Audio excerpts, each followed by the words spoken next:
नमस्कार, शाम के 7 बज गए हैं। इस वक्त आप एनडीटीवी इंडिया पर हैं। बड़ी खबर का वक्त हो गया है और मेरा नाम है अंकित त्यागी। सबसे पहले किन 3 खबरों पर आज हमारी नजर रहेगी वो आपको बता देते हैं। सबसे पहले बात करेंगे कंझावला के केस की, जहां पर पुलिस की जानलेवा चूक के कैसे एक के बाद एक सबूत सामने आ रहे हैं। दिल्ली पुलिस के लिए वो ना सिर्फ परेशानी खड़े करने वाली है, बल्कि साथ ही साथ दिल्ली पुलिस को शर्मसार करने वाली भी ये खबर है। इस पर आपके लिए एक्सक्लूसिव डिटेल्स लेकर आएंगे। उसके बाद बात करेंगे किस तरीके से दिल्ली के अंदर ही बेखौफ अपराध महिलाओं के खिलाफ एक बार फिर से देखने को मिला। एक लड़की को इस वजह से चाकुओं से मार दिया गया, चाकुओं से उसके ऊपर वार हुए क्योंकि उसने एक लड़के के साथ अपनी दोस्ती तोड़ दी थी। और तीसरी अहम खबर हमारी होगी हल्द्वानी से। हल्द्वानी में इस कड़ाके की ठंड में क्यों 40,000 लोग सड़कों पर बैठकर अपने घर को बचाने की कोशिश कर रहे हैं, क्यों 4,000 से ज्यादा घरों पर बुलडोजर चलाने की तैयारी हो रही है, उसमें क्या नए मोड़ आए हैं, इस पर भी बात करेंगे। शुरुआत करते हैं दिल्ली की, हमारी कंझावला से, जो हमारे पास इस वक्त की बड़ी खबर है उससे। दिल्ली में कंझावला मामले में रोज नए नए कुछ ना कुछ ट्विस्ट और टर्न जरूर आ रहे हैं। आज भी पूरे देश में गुस्सा है। कुछ तस्वीरों से मैं शुरुआत करना चाहता हूं, किस तरीके से लोग आज कैंडल मार्च करने के लिए, उस लड़की को याद करने के लिए बाहर निकले। ये जो तस्वीरें आप देख रहे हैं, ये कुछ देर पहले की दिल्ली की ही हैं। जंतर मंतर पर कई लोग बाहर निकल के मोमबत्तियों से उन्होंने दिल्ली पुलिस और भारतीय जनता पार्टी के ऊपर निशाना भी साधा। आम आदमी पार्टी के द्वारा आयोजित ये पूरा कैंडल मार्च है और जो लड़की अंजलि इतने दर्दनाक तरीके से मारी गई, उसके लिए भी यहां पर प्रार्थना हुई। ये सब तस्वीरें जंतर मंतर से आ रही हैं। प्रदर्शन यहां पर जारी था। लेकिन जरूरी बात अब यह भी है कि एक तरफ उस लड़की को याद किया जा रहा है, उस पर कहीं ना कहीं राजनीति भी हो रही है। जिस तरीके से यह केस हैंडल हुआ है वो बहुत चौंकाने वाला पूरा तथ्य है और आपको बिल्कुल इससे लगेगा कि शायद दिल्ली पुलिस, जो सदैव आपकी सेवा में तत्पर के नारे से आगे बढ़ रही है, उसके इस पूरे मोटो पर ही आपको शक होना शुरू हो जाएगा। आपको बताते हैं कि एनडीटीवी के पास कुछ खास जानकारी इस पूरे मामले में सामने आई है। हमारे सहयोगी मुकेश ने यह जानकारी हासिल की है। एक सीसीटीवी फुटेज सबसे पहले आपको यह दिखा रहे हैं। यह सीसीटीवी जरा फुटेज देख लीजिए।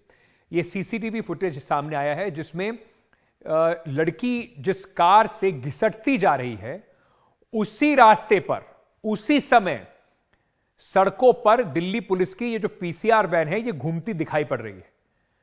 क्या इतने आंखें बंद थी इस पुलिस वालों की जो इस गाड़ी में बैठे थे कि उनको बिल्कुल ध्यान ही नहीं रहा कि यहां पर इस तरह की एक घटना हो रही है। सूत्रों के मुताबिक जो जानकारी हमें सामने आई है उसमें 13 किलोमीटर के रास्ते में 5 पीसीआर वैन तैनात थी। 5 से 6 पीसीआर कॉल जो है वो लगातार इस बाबत हुई। चश्मदीद दीपक दहिया ने पुलिस वालों को 20 से ज्यादा कॉल पर उनसे बात करने का प्रयास किया, उनसे बात की और बाद में आरोपियों को पकड़ने के लिए 9 पीसीआर वैन को लगाया गया। आरोपियों को स्थानीय पुलिस ने, वो भी खोज रही थी। पहली पीसीआर कॉल 2:18 की हुई, दुर्घटना की शिकायत की। पीसीआर वैन से आरोपी को नहीं पकड़ा, पीछे जो कोहरा था इस वजह से उन्होंने नहीं देखा, ऐसा दिल्ली पुलिस कह रही है कि कोहरा बहुत ज्यादा था, शायद इस वजह से उनको पीसीआर के स्टाफ को दिखाई नहीं पड़ा। आरोपियों के जो पता है, वो स्कूटी सवार को टक्कर लगने के बाद, जो टक्कर है उसको लगने के बाद उन्होंने सीसीटीवी फुटेज खंगाली, तब गाड़ी का नंबर आया, तब आरोपियों के घर का पता उनको चला। उनका पता लगने के बाद जब लग गया था तो कार किस तरीके से वो शव अटका रहा, इतने घंटों तक वो कार घूमती रही, क्यों पुलिस ने इसके ऊपर कार्रवाई नहीं की। 2 से 3 बार कार आगे पीछे किया गया, उस लड़की के ऊपर चढ़ाया गया, करीब 2.5 किलोमीटर घसीटते रहे आरोपी उसके शव को। कई बार उसको इस तरीके से घसीटने के बाद आरोपियों ने उसका हाथ देखा, लेकिन रास्ते में पीसीआर को यह सब ना तो दिखाई पड़ा और ना ही उन्होंने इस गाड़ी को रोका। लड़की कार से घिसट रही थी। उसके बाद जब वो गिर गई तब 4 बजे के आसपास पुलिस को यह बॉडी मिली। पुलिस ने यह बॉडी दोबारा से, जब लोगों ने बताया कि यहां पर इस तरह से एक लाश पड़ी हुई है, तब पुलिस वहां पर पहुंची। अब इस पर गृह मंत्रालय के आदेश पर एक कमिटी है, स्पेशल पुलिस कमिश्नर हैं शालिनी सिंह, उनको पूरा एक जिम्मेदारी दी गई है देखने के लिए पुलिस की लैप्सेस के बारे में। सबसे पहले उन्होंने आज मीडिया से कुछ बात कही, वो आपको जरा सुनवाते हैं। अभी इंक्वायरी चल रही है, अभी फाइनलाइज नहीं हुई है। हाँ। तो अभी जब तक सारी चीजें एनालाइज ना कर ले तभी तक कुछ भी नहीं मैम, पुलिस वालों की भी लापरवाही की बात जो सामने आ रही है उसको लेकर सारे एस्पेक्ट्स को एग्जामिन किया जा रहा है। इंक्वायरी जब खत्म होगी तो रिपोर्ट सबमिट मैम, कब तक रिपोर्ट आप दे देंगे एमएचए को अपनी? अभी तो सारी चीजें एनालाइज कर लें। आपके जितने भी सवाल है मीडिया भी जो उठा रही है, हाँ। उन सबको अच्छी तरह से इंक्वायर किया जाएगा, उसके बाद रिपोर्ट सबमिट करेंगे।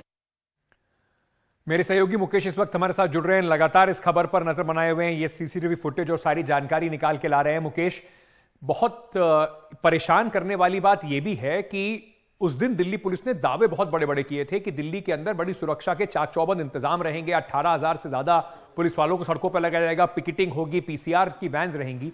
5 पीसीआर वैन इस रूट पर थी। किसी ने यह जहमत नहीं उठाई देखने की ये गाड़ी क्यों ऐसे जा रही है, बार बार इसी इलाके के चक्कर काट रही है? देखिए, लापरवाही जरूर हुई है और तभी स्पेशल सीपी शालिनी सिंह कह रही हैं कि वो इसकी जांच कर रही हैं। दरअसल लापरवाही हुई है, इसीलिए गृह मंत्रालय ने उनको जांच सौंपी है, तो जांच रिपोर्ट वो जल्दी तैयार करेंगी। लेकिन जैसा कि हमें दिल्ली पुलिस के सूत्रों से जानकारी मिली है कि ये जो पूरी घटना हुई है ये रात में 2 बजे हुई। उसके बाद 2:18 पर पहली पीसीआर कॉल हुई। उसके बाद 3:24 पर जो दीपक दाहिया हैं उन्होंने पीसीआर कॉल की। उन्होंने एक रिपीट पीसीआर कॉल की और फिर 4:26 और 4:27 पर जोंटी गांव, जहां से अंजलि का शव बरामद किया गया, वहां से शाहिल नाम के शख्स ने पीसीआर कॉल की और उसने कहा कि यहां पर एक लड़की का शव पड़ा हुआ है। तो आप देखिए कि 13 किलोमीटर के दायरे में 5 से 6 पीसीआर कॉल हुई। दीपक ने 20 बार बात की। 5 पीसीआर वैन को पहले मूव किया गया। उसके बाद ये लगा कि कॉल बहुत सीरियस है, कोई लड़की गाड़ी में टंगी हुई है, अटकी हुई है, तो 9 पीसीआर को मूव किया गया। लेकिन कोई भी पीसीआर इन आरोपियों की कार तक नहीं पहुंच पाई, जबकि ये आरोपी 2 घंटे तक लगातार सुल्तानपुरी से लेकर कंझाबला तक एक ही सड़क पर घूमते रहे। और उस इलाके में 4 थाने हैं, प्रेमनगर, अमन विहार, कंझाबला और सुल्तानपुरी। 4 थानों के इलाकों से घूमते रहे। बहुत सारे पुलिस चौकियां बीच में पड़ती हैं, अमन विहार चौकी है, कुछ और चौकियां पड़ती हैं, वहां पर भी ये घूमते रहे। लेकिन किसी भी पुलिस वाले ने इनकी गाड़ी को ट्रैक नहीं कर पाई। जबकि जो दीपक हैं वो कह रहे हैं कि वो उस गाड़ी के पीछे लगातार चल रहे थे और एक रास्ते में पीसीआर खड़ी हुई थी। उस पीसीआर वाले से भी उन्होंने कहा कि ये गाड़ी है जो शव निकालकर भाग रही है, इसको आप पकड़िए, लेकिन नहीं पकड़ा गया। अब पुलिस कह रही है कि हमने तो गाड़ी का नंबर ट्रैक किया, ट्रेस किया, फिर गाड़ी को पकड़ा।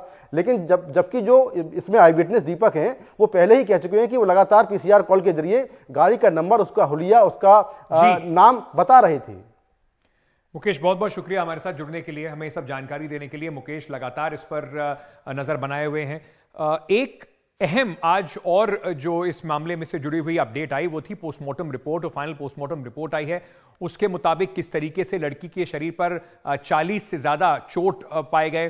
पोस्टमार्टम रिपोर्ट के मुताबिक 5 ऐसे जो टक्कर है, टक्कर के बाद जो घसीटने से उसकी मौत हुई है। मौत की वजह स्पाइन, हेड और लेफ्ट फीमर और दोनों जो लोअर लिम्स हैं उस पर जो क्षति चोट लगी है उसकी वजह से हो सकती है।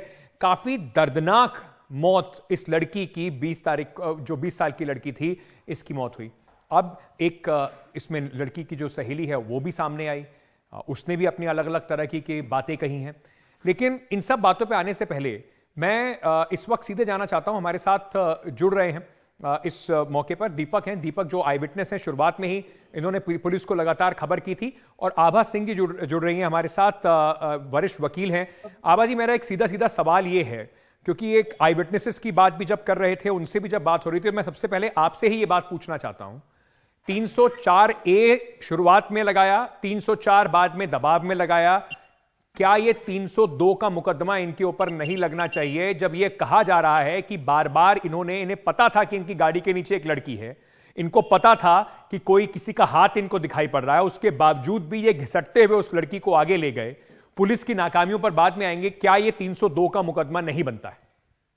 बिल्कुल बन सकता है, क्योंकि अभी जो पुलिस ने 304 लगाया है, culpable homicide not amounting to murder, उसमें जो है सेक्शन 300 ऑफ द आईपीसी में एक्सेप्शन दिए हुए हैं कि अगर आपकी इंटेंशन प्रूव हो जाती है कि आप मर्डर कर रहे थे तो 300 मर्डर लग सकता है, या फिर आप उसको कोई बॉडीली इंजरी किसी को पहुंचाते हैं जिससे कि मृत्यु हो सकती है तो मर्डर का चार्ज लग सकता है। और जब हमको सीसीटीवी कैमरा में दिख रहा है कि बार बार वो गाड़ी आगे पीछे कर रहे थे ताकि या तो वो बॉडी क्रश हो जाए और उसके बाद वो गिर जाए, तो यहाँ पे मर्डर का केस बन सकता है। और इसीलिए शायद जो पुलिस कमिश्नर है वो इंक्वायरी कर रही है, रिपोर्ट अभी देना नहीं चाह रही है, बट इसमें केस बन सकता है, क्योंकि एक बार जब आपको लग गया कि आपकी गाड़ी से एक टक्कर हुई, लड़की गिरी है और लड़की की बॉडी आपकी गाड़ी में फंसी हुई है, तब आप ऐसी इंजरी उसको कर रहे हैं जिससे उसकी मृत्यु हो सकती है, तो 302 आईपीसी मर्डर का चार्ज लगाया जा सकता है। बिल्कुल होमिसाइड में आईपीसी में एक्सेप्शन दिए हुए और ये केस खरा उतरता है।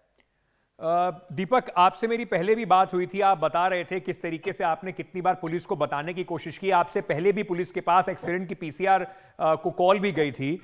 पुलिस अब यह कह रही है कि देखिए हमने तो 9 गाड़ियां निकाल दी थी उसको ढूंढने के लिए, और बार बार यह बात दोहराई जा रही है कि उनके पास ना तो गाड़ी का नंबर था। मैं एक बार फिर आपसे पूछना चाहता हूं, आपकी जब भी बात हुई क्या आपने स्पष्ट तरीके से गाड़ी का नंबर, हुलिया और रास्ता सब बताया था पुलिस को? हाँ जी साहब, जैसे मैंने तकरीबन गाड़ी का हुलिया और गाड़ी का मॉडल ये मैंने 3:20 पे शो कर दिया था, और तकरीबन जहां तक मेरा मानना है 3:35 में मैंने गाड़ी का नंबर शो कर दिया था और क्लियरली तौर पे बोल दिया था कि ये शो है, ये है, मैं गाड़ी के बिल्कुल साथ चला हुआ हूँ और गाड़ी का नंबर यही है। लेकिन वो फिर भी हम तक जैसे वो टर्न बाय टर्न चलते जा रहे थे, रुक नहीं रहे थे, कभी आगे से घुमा रहे थे, कभी पीछे से घुमा रहे थे, या तो उस कारण पुलिस हमें ट्रेस नहीं कर पाई या वहां उस हालात मौके पर पहुंच नहीं पाई। बाकी कारणों का पता नहीं साहब, जैसे वो मेरे क्यों फॉलो नहीं कर पाए। दीपक, मैं एक फटाफट आपसे और ये सवाल पूछना चाहता हूं, जब ये गाड़ी में आपको दिखाई पड़े लड़के, क्या ऐसा लग रहा था कि ये धीरे इसलिए चला रहे हैं कि वो उस बॉडी को गाड़ी से गिरा सकें, हटा सकें, अपनी गाड़ी से अलग कर सकें? नहीं, इस प्रकार का तो कोई मामला नजर नहीं आ रहा था साहब। जैसे बिल्कुल उनकी स्पीड जो थी वो बिल्कुल 20 से 25 की स्पीड चले हुए थे वो ना तो उसको भगा रहे थे, ना कहीं रोक के आगे पीछे कुछ भी देख रहे थे, बस वो चले जा रहे थे। अब वो उनकी मंशा नष्ट करने की थी बॉडी को, या जैसे भी छुटकारा पाने की थी, या सुबह का इंतजार करने की थी, वो नहीं समझ पा रहा था मैं। दीपक, बहुत बहुत शुक्रिया हमारे साथ जुड़ने के लिए। आबाजी, आपका भी शुक्रिया। ये बहुत जरूरी था क्योंकि ये सवाल अब उठ रहा है कि पुलिस ने शुरुआत के अंदर जिस तरीके की हिट एंड रन बनाने की कोशिश की, फिर दबाव आया, फिर 304 कर दिया। अगर इन लोगों को पता था, और ये कह रहे हैं उनमें से एक लड़का कि मुझे चल गया था पता कि कुछ नीचे आ गया है, मुझे हाथ भी दिखाई पड़ गया था, अगर इनको पता था उसके बाद भी इन्होंने गाड़ी नहीं रोकी, उस लड़की को बचाने की कोशिश नहीं की, तो क्यों ना माना जाए कि ये जानबूझ के उसको मारना चाहते थे और इनके ऊपर हत्या का मुकदमा चलाया जाए? यही सवाल उठेगा कि राजनीति की वजह से बचाने की कोशिश तो नहीं हो रही है इनकी। इस सवाल को उठाते रहेंगे। छोटा सा एक ब्रेक ले रहे हैं, वापस आ रहे हैं, उसके बाद बात करेंगे दिल्ली में ही एक और दर्दनाक हादसे की।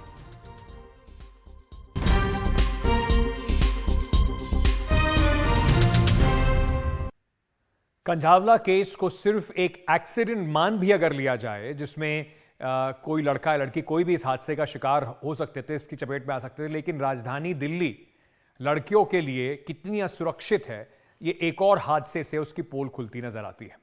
आज ही खबर आई कि दिल्ली में आदर्श नगर के इलाके में एक लड़के ने एक लड़की को 6 बार उसके ऊपर चाकू से हमला कर दिया। अब ये कहानी पूरी क्या है थोड़ी आपको बताते हैं। लड़की जो है, ये सीसीटीवी फुटेज सामने आई और बड़ी दहला देने वाली सीसीटीवी फुटेज है। लड़की पहले से उस लड़के को जानती थी और खबरों के मुताबिक दोनों में दोस्ती थी, और उस लड़की ने अब अपनी दोस्ती तोड़ ली थी। अब लड़के ने लड़की को मिलने के बहाने से बुलाया और गली के कोने में जाकर चाकुओं से उसके ऊपर ताबड़तोड़ हमला कर दिया। सीसीटीवी की फुटेज में दोनों गली में दिखाई पड़ रहे हैं, हमलावर और लड़की जाते हुए दिखाई पड़ रहे हैं। गली के कोने में वारदात हुई। घटना 2 जनवरी की दोपहर 1 बजे की है।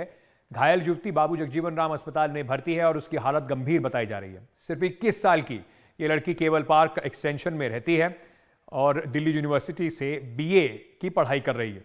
पीड़िता ने पुलिस को बयान दिया है कि 4-5 साल से उसकी दोस्ती एक युवक से थी। दिल्ली पुलिस ने आरोपी सुखविंदर को गिरफ्तार कर लिया है।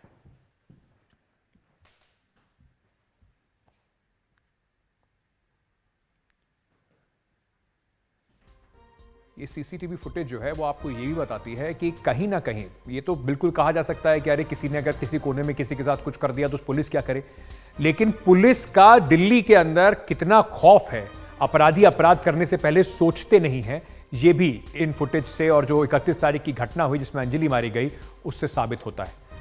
आज के लिए इतना ही, कल फिर मुलाकात होगी बड़ी खबर में शाम 7 बजे। बने रहिए एनडीटीवी इंडिया के साथ।